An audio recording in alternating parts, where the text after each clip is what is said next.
this edge here is pretty sharp. There's been no sandpaper on that edge, right? So one of the things that we want to do is you want to break the edge. And we do this when we're making doors, we're breaking edges, right? What you guys broke edges on when you were edge banding, right? Come on, you want to just watch this over here, please? So breaking an edge does two things. One thing is it makes it look a little bit better.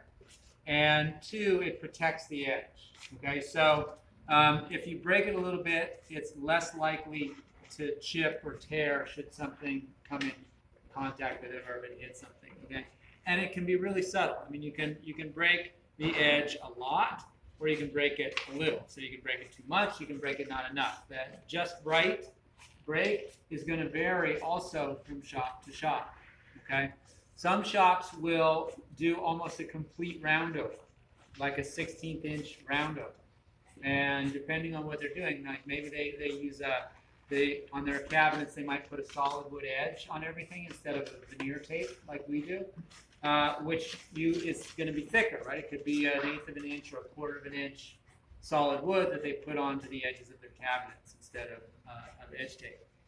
If that's the case, then you have a little bit more body there that you can break, and you can do it like a 16th inch round over. Some shops will even just set up a router, and they've got a router table, and they'll just run everything over the router, and that's how they break it. It's a very heavy break. Okay, the break that we like to use here is pretty minimal. Okay, and if you don't mind, maybe I'll show you on the bottom here, because you want to, any of these sharp edges you want to break a little bit. This one you'll break slightly less than these two probably, but you still want to break it. Okay, and with 180 it takes a little bit more effort, but 120 it's pretty easy. And what you're looking for is just to ease it. That's what some shops will call it too, easing the edge. Okay, and that's really it, right? It's not a lot, but you'll notice, I think when you're done with this, you'll see that the whole thing looks better, and then also that edge is slightly protected. Okay, and now you can do it a little bit. I mean, I mean, poplar's pretty soft, so it's going to happen pretty quickly too.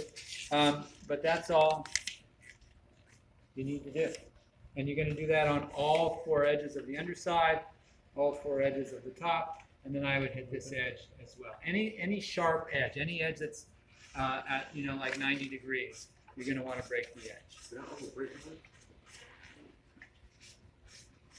Well, what you did, so there's also some shops will bevel it, which is what you did.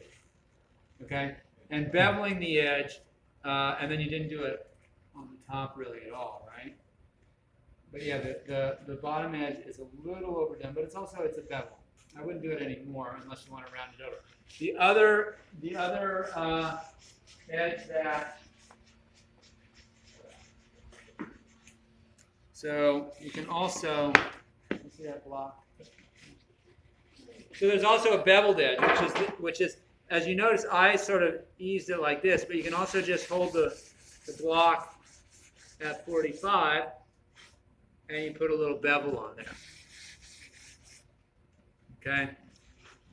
Doesn't show up that well in the veneer, but that's another way. Okay? So as I was doing it, you see you change the angle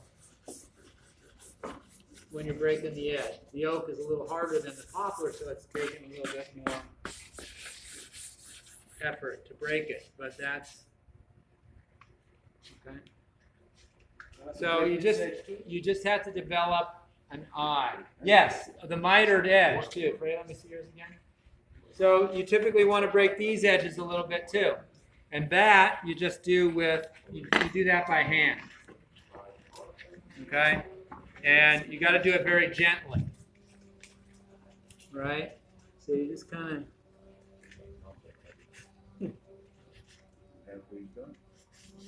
No, it's not. It's 1/8 of the way done. Okay? I mean, it's just a little bit, right? Yeah, just a little bit. Okay?